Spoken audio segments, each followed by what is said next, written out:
Oke, mari kita mulai. Pernah kepikiran nggak gimana ceritanya rempah-rempah yang biasa kita temukan di dapur, itu bisa jadi pemicu penjajahan selama 350 tahun? Nah, ini adalah kisah luar biasa di baliknya. Coba dibayangin sejenak, gimana kalau pala atau cengkih di dapur kamu itu harganya lebih mahal dari emas? Gila kan? Kedengarannya mustahil, tapi justru dari skenario inilah keseluruhan cerita kita dimulai. Oke, sebelum kita lanjut lebih jauh, ada dua istilah penting nih yang perlu kita pahami bedanya, kolonialisme dan imperialisme. Gampangnya gini, kolonialisme itu fokusnya mengambil sumber daya. Kalau imperialisme, ambisinya lebih besar, yaitu menguasai wilayah dan politiknya. Nah, dorongan di baliknya itu biasanya dikenal dengan 3G, gold atau kekayaan, glory atau kejayaan, dan gospel atau penyebaran agama. Jadi, dari mana semua ini bermula? Kisah kita diawali dari sebuah peristiwa besar yang mengubah dunia, yaitu terputusnya sebuah jalur perdagangan yang sangat vital. Nah, ini dia biang keladinya. Ketika Konstantinopel jatuh ke tangan Kekaisaran Ottoman pada 1453, jalur darat Eropa ke Asia langsung diblokir. Akibatnya, harga rempah-rempah yang tadinya biasa aja jadi selangit. Hal ini memaksa bangsa-bangsa Eropa buat nekat mencari jalur baru lewat laut menuju kepulauan rempah yang legendaris itu. Dan coba kita lihat lini masa ini, pergerakan itu cepat banget. Belum sampai 70 tahun setelah Konstantinopel jatuh, bangsa Eropa udah sampai aja di Nusantara. Portugis yang memimpin, mereka berhasil merebut Malaka lalu langsung tancap gas ke sumber rempahnya di Maluku. Tapi, mereka nggak bakal menikmati keuntungan itu sendirian lama-lama. Tentu saja, begitu Spanyol muncul, langsung deh ribut. Dua kekuatan Katolik ini hampir aja perang di ujung dunia cuma gara-gara rempah. Akhirnya, mereka berdamai lewat perjanjian Saragossa. Spanyol mundur dan fokus ke Filipina, sementara Portugis merasa, wah kita menang nih. Padahal mereka nggak sadar, pesaing yang jauh lebih tangguh lagi sedang bersiap-siap. Kedatangan Portugis dan Spanyol itu baru pemanasan. Babak selanjutnya memperkenalkan pemain yang sangat berbeda, sebuah penakluk dalam bentuk korporasi dari Belanda, dengan sebuah inovasi yang akan mengubah total peta permainan, VOC. Orang-orang Belanda ini pintar. Mereka sadar kalau sesama pedagang Belanda saling sikut, yang ada malah rugi sendiri. Jadi, mereka melakukan sesuatu yang jenius. Semua pedagang yang tadinya bersaing itu dilebur jadi satu, membentuk sebuah perusahaan raksasa, VOC, dengan satu tujuan, memonopoli total perdagangan rempah di seluruh dunia. Nah, ini yang benar-benar gila soal VOC. Coba lihat tabel ini. VOC itu bukan perusahaan dagang biasa, sama sekali bukan. Berkat hak istimewa yang namanya hak oktroy, mereka itu bisa cetak uang sendiri, punya tentara sendiri, bahkan bisa menyatakan perang dan membangun benteng. Ini tuh pada dasarnya sebuah negara di dalam perusahaan. Dan dengan kekuatan sebesar itu, gak heran kalau korporasi raksasa ini berhasil menguasai Nusantara selama hampir 2 abad. Bayangin, sebuah perusahaan, bukan negara, yang menjajah sebuah wilayah. Benar-benar luar biasa. Terus apa yang akhirnya meruntuhkan mereka?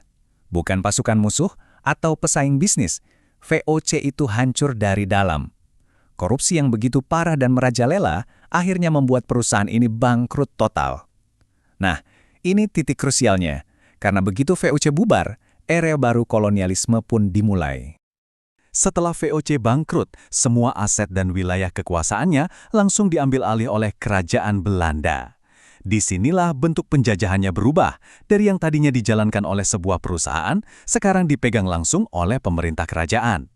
Untuk mengatasi krisis keuangan di negara mereka sendiri, Belanda memperkenalkan sistem yang luar biasa kejam, kultur stelsel, atau yang kita kenal dengan sebutan tanam paksa.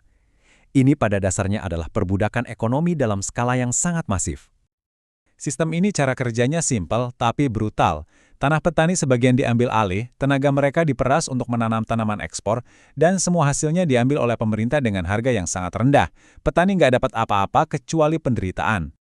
Dan bagian ini nunjukin dampaknya dengan sangat jelas. Lahan yang seharusnya dipakai untuk menanam padi untuk makan, malah dipaksa untuk menanam tanaman ekspor demi keuntungan Belanda. Akibatnya, bisa ditebak, kelaparan merajalela di mana-mana, sementara pundi-pundi uang mengalir deras ke negeri Belanda. Tapi, ya namanya juga sejarah. Bahkan dari penindasan yang paling gelap sekalipun, seringkali tumbuh benih-benih perlawanan. Di babak terakhir ini, kita akan melihat bagaimana kebijakan Belanda secara ironis justru menciptakan para pemikir yang pada akhirnya akan menggulingkan mereka. Karena dapat banyak kritik dari kaum humanis di negerinya, pemerintah Belanda akhirnya meluncurkan politik etis atau politik balas budi. Salah satu programnya adalah pendidikan untuk segelintir pribumi. Mereka sama sekali nggak menyangka kalau kebijakan ini bakal jadi senjata makan tuan. Pendidikan itu benar-benar membuka mata. Kaum terpelajar ini mulai melihat diri mereka bukan lagi sebagai orang Jawa, Sunda, atau Batak, tapi sebagai satu kesatuan. Mulailah bermunculan organisasi modern seperti Budi Utomo, yang puncaknya adalah Sumpah Pemuda pada tahun 1928, di mana mereka berikrar sebagai satu bangsa. Inilah cikal bakal lahirnya kesadaran nasional. Jadi, ini poin kuncinya. Perjuangan berubah total. Senjata bambu runcing diganti dengan pena, ide, dan organisasi. Perlawanan yang tadinya bersifat kedaerahan dan fisik, kini berubah menjadi sebuah gerakan politik nasional yang jauh lebih terkoordinasi. Mari kita lihat bagaimana semua ini mencapai puncaknya. Dimulai dari Budi Utomo, lalu ada ikrar Sumpah Pemuda yang menyatukan semua. Kemudian, kedatangan Jepang secara tiba-tiba langsung mengakhiri 350 tahun kekuasaan Belanda. Dan momen emas yang ditunggu-tunggu itu akhirnya tiba pada 17 Agustus 1945. Jadi, kalau kita tarik benang merahnya, perjalanan panjang ini dimulai dari pencarian sederhana akan pala dan cengkih, melewati era monopoli perusahaan, penindasan pemerintah, dan pada akhirnya justru melahirkan sebuah bangsa yang bersatu karena penderitaan yang sama. Ini adalah sebuah kisah tentang daya tahan yang luar biasa. Perjuangan untuk merebut kemerdekaan itu memang luar biasa beratnya. Kemenangan itu sudah diraih. Namun, pertanyaan yang tersisa untuk kita semua hari ini adalah, apa yang harus kita lakukan untuk menjaga dan mengisi kemerdekaan yang telah diperjuangkan dengan sangat susah payah ini?